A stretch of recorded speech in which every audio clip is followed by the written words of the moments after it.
Up next, join me in welcoming the next panel of esteemed speakers as they explore the importance of community leaders in the creation of new ecosystems. By collaborating with one another, they can only drive growth, innovation, prosperity, and also accelerate opportunity. And they have a shared responsibility to think about what our cities can do with these amazing expertise, principles, and networks. So please join me in welcoming our panelists. First up, we have Ashlee Wright, the CEO of WOT. She's got her own cheering section. We have my newest friend, Rodrick Miller, who is the CEO of Beacon Council. Joined by Rodrick is Justis Mendez, who is the co-founder and managing partner of OneSixOne Ventures, that cheering squad over there. And of course, our moderator, my dear friend and your favorite ambassador for Miami Tech. We have Saif Ishoof, who's the founder of Lab 22C, as they explore topics such as talent acquisition, access to capital, infrastructure development, and how regional collaboration can foster a supportive environment for entrepreneurs and business. Saif, take it away. Thanks, Leanne. Let's give it up for Leanne Buchanan. I am so thrilled to be participating in this discussion and moderating what could not possibly be a more timely conversation around how changemakers are transforming our ecosystems and, as a function, our communities. And I just want to share a quick anecdote. On the Uber ride over here this morning, I was chatting with a young lady who is the Uber driver, and turns out that she was a systems engineer in Venezuela and is trying to figure out a pathway back to the innovation ecosystem. And I was sharing with her about where I was going. She didn't know about eMERGE, and I told her that I was going to be in community with all of you. And it's actually probably the perfect stage, because we've had so many conversations today at eMERGE of founders, of investors, of people that are deploying literally billions of dollars of capital. Against that backdrop is obviously, of course, human capital, but really undergirding that is a tech ecosystem. And we've got an esteemed panel here of leaders that are playing their part across different sectors. And I want to start with you, Justis, because you are the co-founder and managing partner of OneSixOne Ventures. And I celebrate you for a lot of reasons, but most notably the fact that you are a leader that's bringing both passion, purpose, and capital to the founders that you're supporting, and are now newly back in the 305, but from the great state of Florida. I want to start with this. What does a great tech ecosystem look like to you? Yeah, so can you guys hear me? All right, so a great tech ecosystem, in our opinion, has four major pillars, right? The first one is talent. You always need somebody to build product. The second one is capital. You need people to, fuel growth and hire these later stage, entrepreneurs. The third one is community, which eMERGE does so great, bringing all of you guys together, creating, founders meet other founders, call each other when you're having a hard time. Investors know other investors, share deal flow.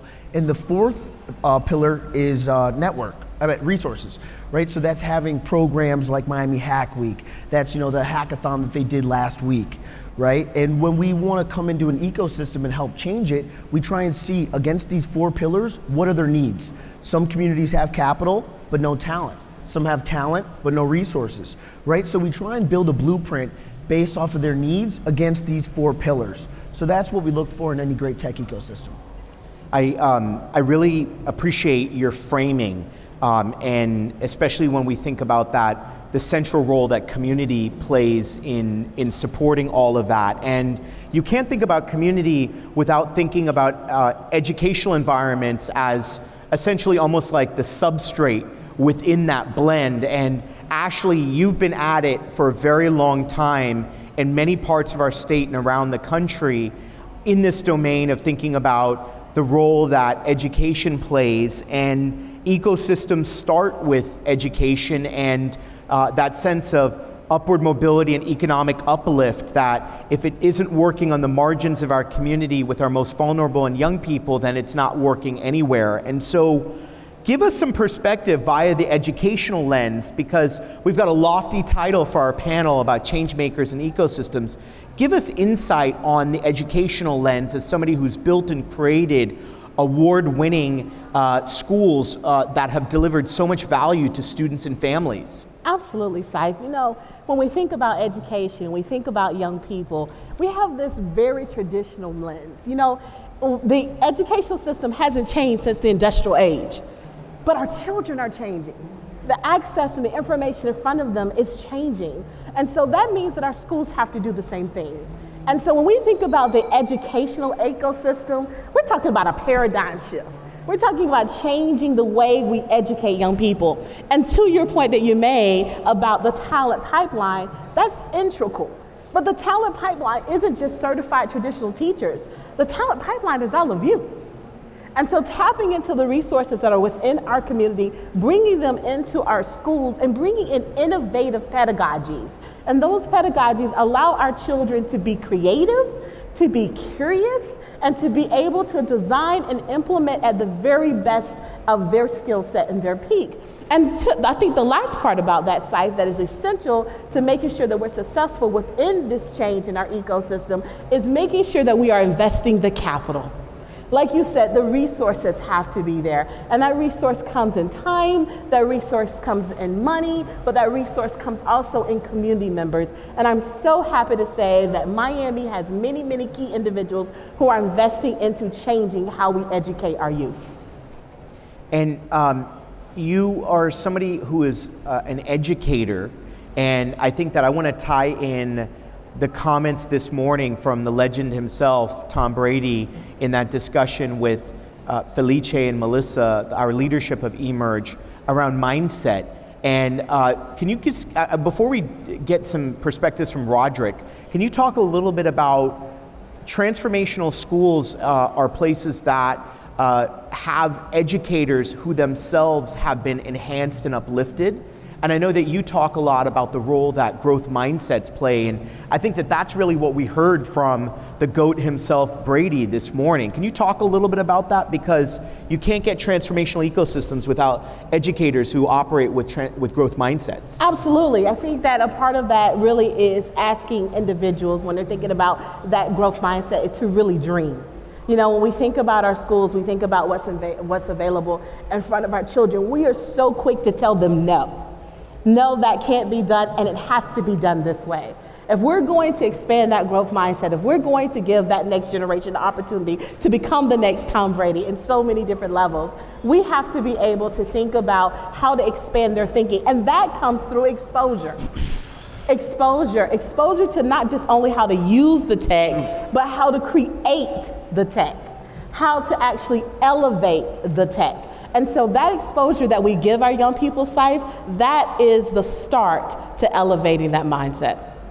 Amen to that, amen to that. And I think that that growth mindset, I was chatting with somebody and they asked for that description, and I know that Rodrick thinks a lot about this. It's not crash and burned, it's crash and learned. Absolutely. And Rodrick, you are somebody that's arrived here to Miami and has really kind of taken our community by storm in your role as CEO of our Beacon Council, which is our region's economic development agency. Might I add, Beacon Council has been a founding partner with eMERGE America since its very inception. And you have a storied career in helping to drive economic uplift in communities around this country.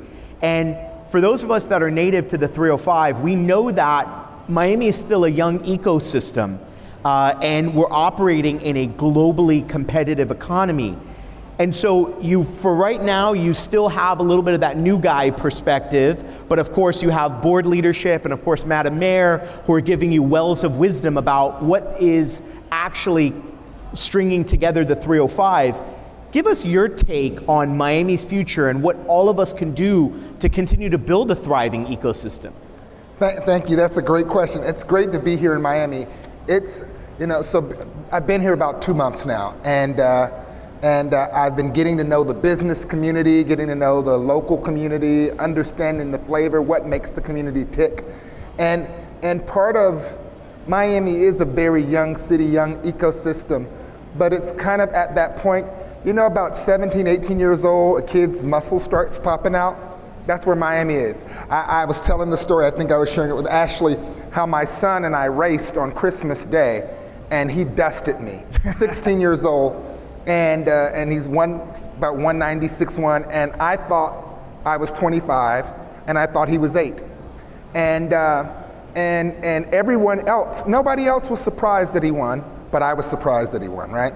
Miami's at that place where the muscles are popping out, because if you look at the performance of this market over the last 5-10 years, it's been a transformation that's happened in this economy. In terms of the caliber of the investment that's here, the type of capital that's actually housed here locally at this point, and the ability of this market to compete. We shouldn't lose in any competitions with New York or Chicago. We might still lose occasionally, but the reality of it is we can compete with the big boys. But to really get to that next level where we consistently compete and consistently win, we've got to think about how we do things a little bit differently. There are 3 things that are essential when you're thinking about how to build an economy. You want to build an economy that's competitive. So on the face of it, you want the economy to be more attractive tomorrow than it is today. So that's thinking about levers such as human capital, such as infrastructure and real estate. That's thinking about levers such as openness and international connectivity. So you want an economy that's on the face of it a better economy tomorrow than today, so that if an investor or a company looks, they say, I want to be there. You want an economy that is sustainable. So you want year-over-year consistent growth. You want year-over-year consistent behavior, so that there's predictability in decision making for investors and for companies, so that they can say, I know that if I invest, I can count on a certain sort of return and a certain sort of behavior by the market. And then you want an economy that is inclusive. So it doesn't matter what part of Miami-Dade County one lives in, what their race is, whether they're a woman, a man, whether they're a veteran, whether they're disabled. Everybody is actually rowing in the same direction to figure out how do you build a competitive economy. And I think we're at that place where we really represent that opportunity. We really are a community that can lead on a national and on a global scale. Love that. Let's give it up for that.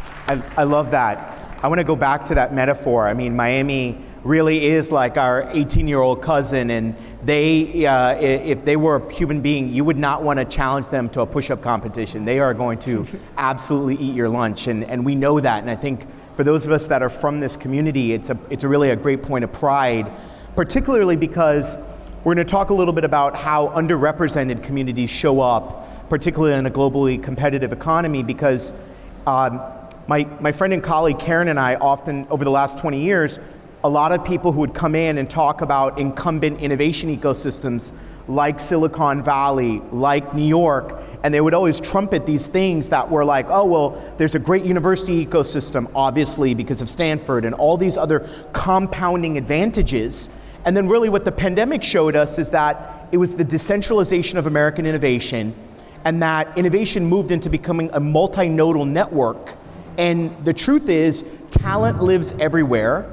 It's happening in institutions like Miami-Dade College. It's happening in institutions like Miami-Dade County Public Schools, but the egalitarian or democratization of opportunity had not. And so I think there's been a big conversation about, would Miami be impacted by the wave of innovation, or would we change the face of American innovation? And I think that we're seeing right now that that's starting to show up, but it still leaves us at a point where, and this is an open call for my friends here, how are underrepresented communities involved in this volatile market, and how are we involving them in this opportunity economy that's getting created? So Justis, I know you think a lot about that with the founders you invest in, and both Rodrick and Ashlee do at sort of systems level of scale.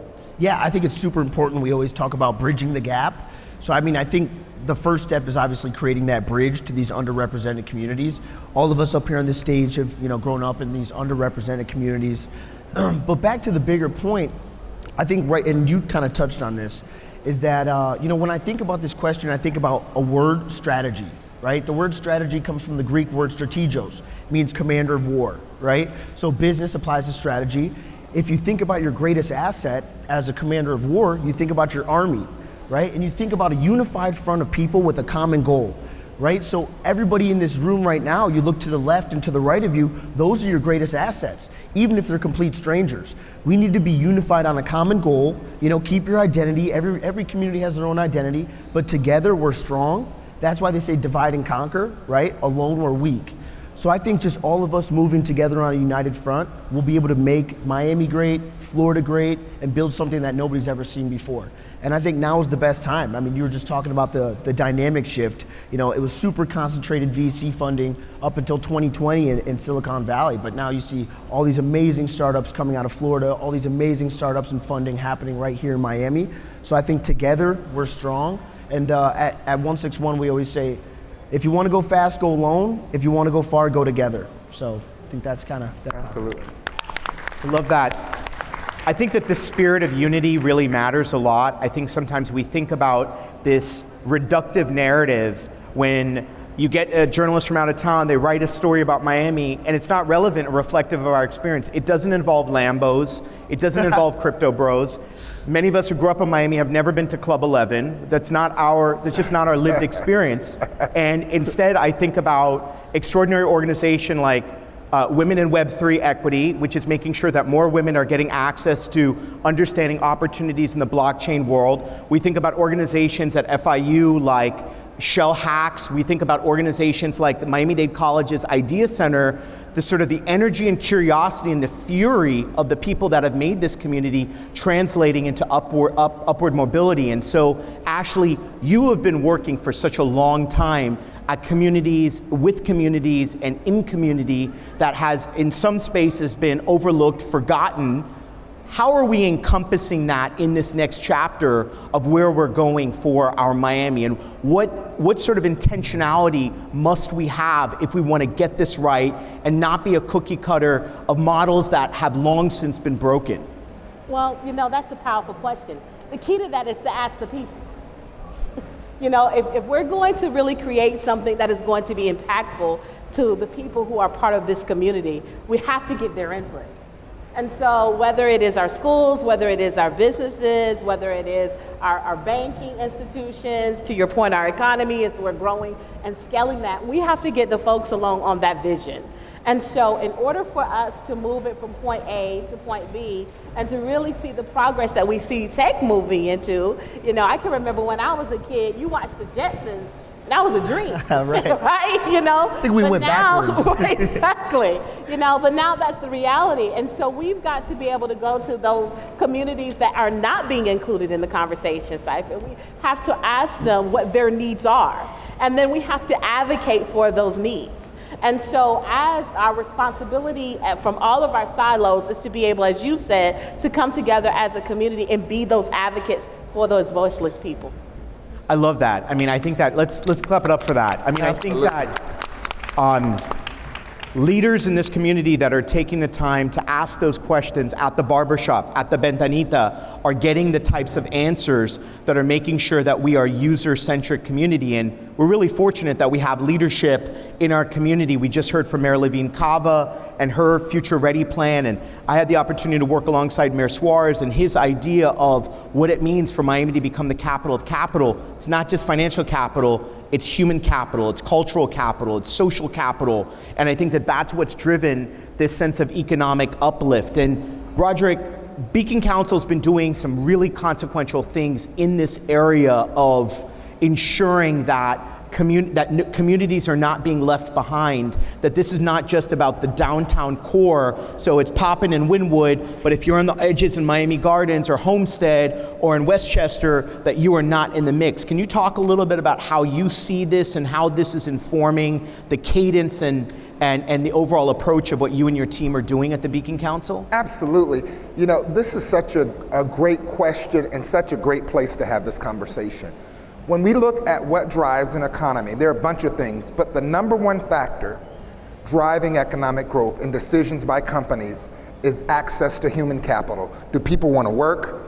Do people want to work? Are they prepared for work? Are they healthy?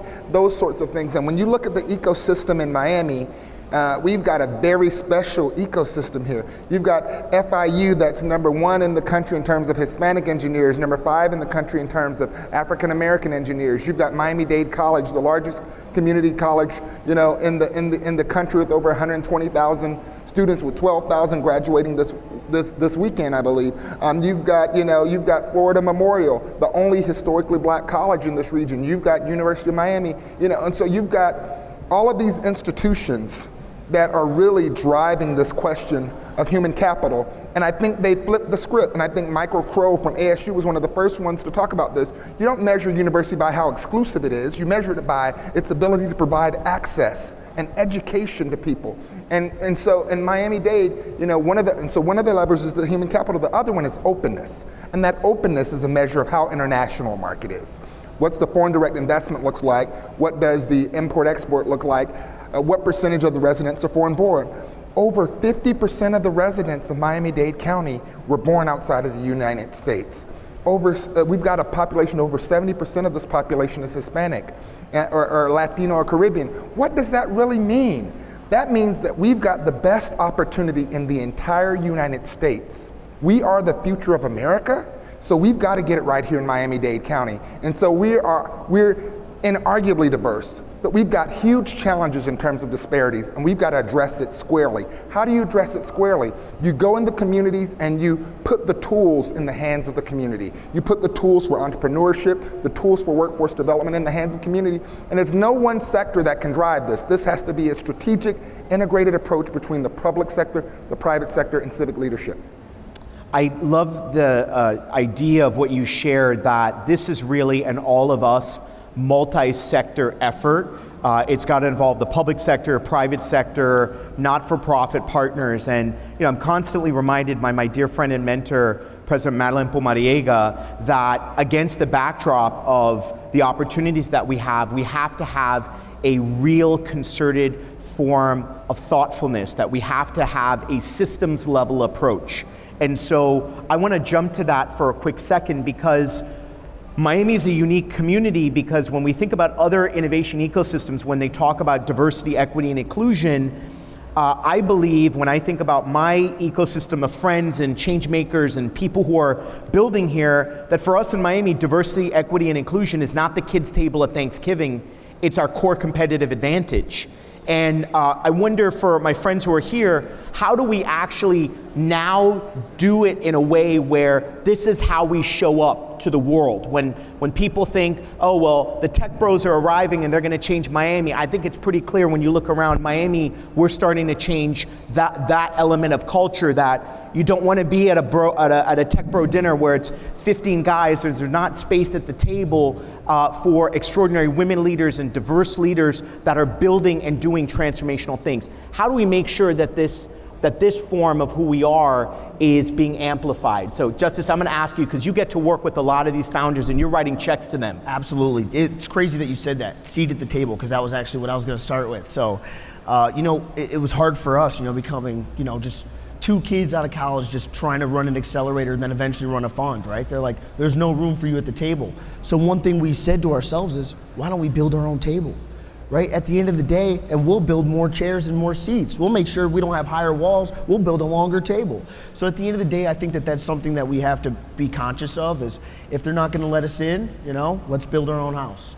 So another thing that we try and harp on also is when it comes to talent pools and opportunities with jobs. When the pandemic happened in 2020, a lot of people had layoffs. So we wanted to step up and we created job boards, right? Getting people jobs, connecting them with employers. But I think another thing as far as building a robust talent pipeline is building talent boards, right? So a repository of an Excel sheet, it could be, of, let's say I need a Python developer, or I have this specific skill, and literally listing it. This is my LinkedIn, this is my experience, this is my GitHub, and then circulating that right within the community so that people can see, okay, this is a talented person. Because if not, you're relying on inbound, right? I want to be outbound as an employer or as a founder. Where can I go and reach out to people as a centralized location that I can look for talent and bring opportunities? So I think just that connectivity is what really tries to bridge that gap like I keep talking about. And places like this are amazing. You know, the work that you're doing is amazing, all of us on the stage.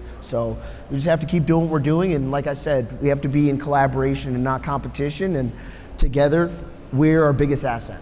And I love what you said, particularly about the talent. I want to give a shout out to an initiative in our community called the Miami Tech Works Coalition, which actually got launched with $10 million of funding from the EDA, and it's being housed via Miami-Dade College to do a lot of that important work in closing the tech talent opportunity gap. No one should be left behind, and it's part of the reason why I think we're creating these. There's no secret Illuminati dinner in Miami. I think the reality is that these spaces, I mean, I know even in our own company, we do an open cafecito once a month, second Tuesday of every month in the Grove. Everybody is welcome, and I think that Rodrick, Beacon Council's been doing a lot of that type of stuff. You've been creating these spaces for people. How do we play to it so the inclusion that we see in the reality of our Miami becomes really elevated as part of the public narrative of when we're selling, so the next Caseyas are looking at Miami as, this is where they want to build and lead? You know, a great question. One of the things, you know, I talked about human capital being kind of this great driver of investment. Why? Is because productivity, innovation is housed in the minds of people. And the more diverse our talent, the more creative those ideas come in. The richness of all of the experiences that people bring to bear really is what translates into innovation, productivity, and ultimately profitability for companies. The pandemic really spotlighted, made people really rethink their values about where they wanted to live, how they wanted to live, who they wanted to live with. We see communities such as New York and Boston, the old pillars of tech and innovation.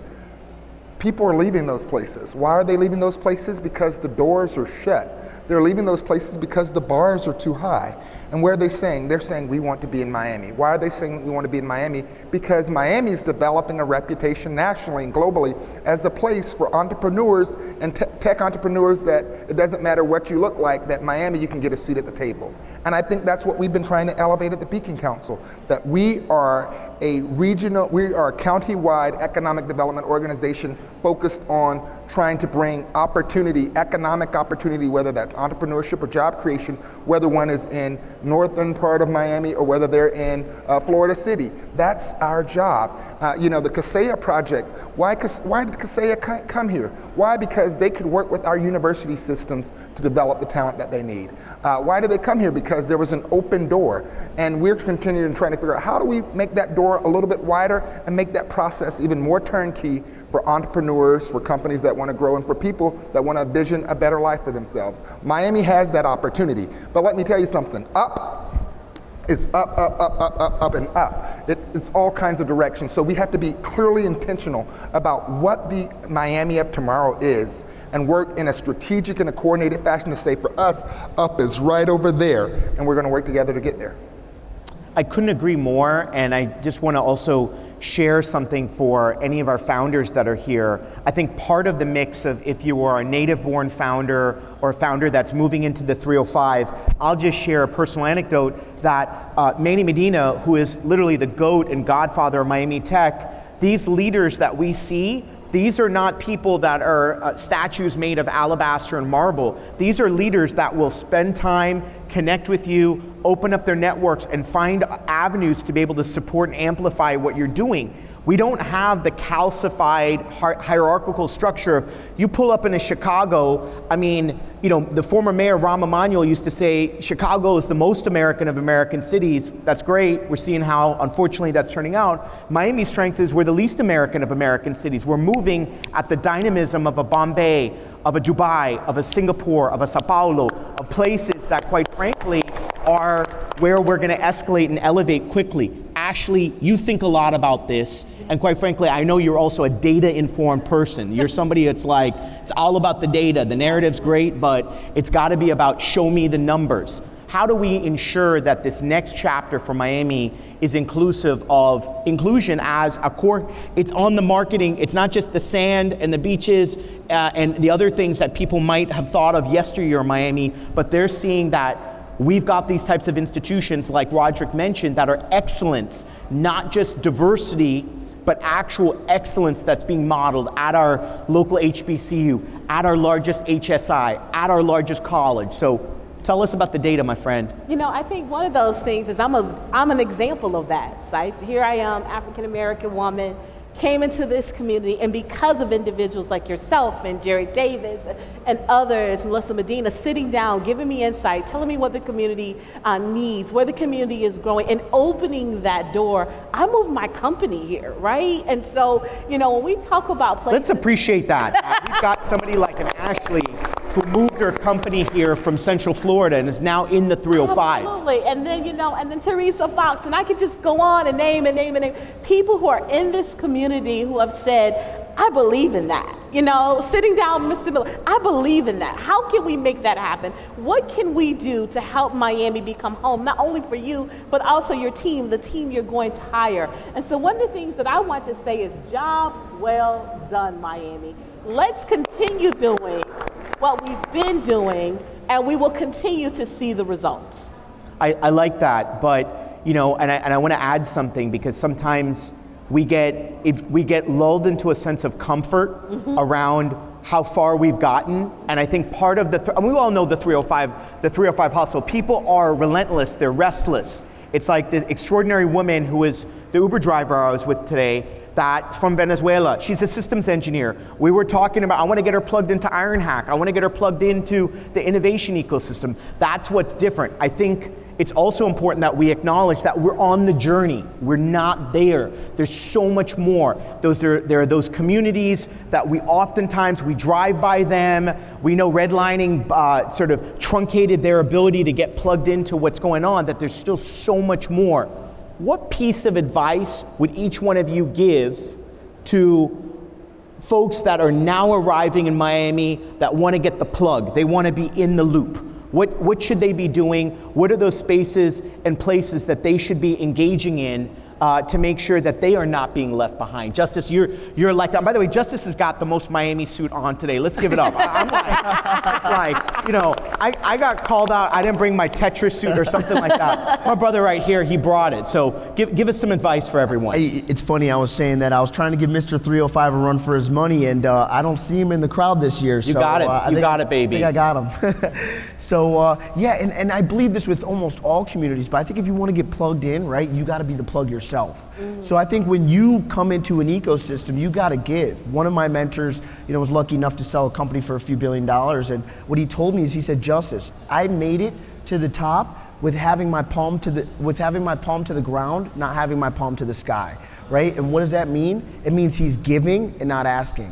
Right? So if you want to get into any ecosystem, you can't just reach out to a bunch of people and ask them to give you resources, right? You have to get to the local economy, local organizations, be like, hey, how can I volunteer? How can I help out? What do you need? You know, you want me to come work for free? I'll come do it, right? And that's what makes places like this so great, because everybody's helping each other. You know, I've spent a lot of time in a lot of ecosystems, and it's not like that everywhere. You know, everybody's in this competition mindset, and I think the more we help each other, the more that it will just create that flywheel of us giving to each other. I love that, and I love also that in Miami, we heard it even with our newest 305 resident, Tom Brady. He talked a lot about also empathy and kindness, and that no matter how far it is that we think that we're getting, that we have to build with the sense of curiosity about the lived experiences of others and what are their journeys and what are their struggles. Ashlee, give us a word, and then we're going to ask Rodrick to give us a final word of advice. Yeah, so I think to your point about they have to be able to plug in and to assist others, I think you have to be intentional. And so I would add to that, you know, coming into that community, buying into that ecosystem, asking for help, you know, reaching out and being able to give back and support and share on boards. You have to be intentional and lead with a purpose. You know exactly what your purpose is. Absolutely. You know, when you're coming in and you're all over the place, it's really hard for people to be able to get behind that initiative and see you to that final point, because you don't know what it is. And so leading with that purpose and being intentional and passionate about it, you'll get it done in Miami. Thank you, and thank you for being one of those leaders who's leading with purpose. Rodrick, close us out. Last bit of advice. You know, the advice that they've given is so good. I mean, think about that. Invest in the community. and lead with purpose. Those two things are really, really powerful. This is a robust ecosystem, so get plugged in. Get plugged in, be clear about what you want and where you're trying to go, but get plugged in, whether it's the Miami-Dade Beacon Council, whether it's the Chambers of Commerce, whether it's the Career Source, the Workforce Development Organization. We've got an ecosystem here that's very rich, and you can get involved in 50 or 20 different ones, but find 2 or 3 and really plug in, roll up your sleeves, do the work, and be clear about where you're trying to go, and this community will work with you. Let's give a 305 round of applause for our Changemakers. Thank you. Thank you. Can we get a picture? And you got to bring the flavor, because Miami's all flavor. That part. Let's get a pic. Thank you, Ashlee. Thank you, Justis. Thank you, Rodrick. I'll let y'all take your picture. Leanne. Thank you, Dion.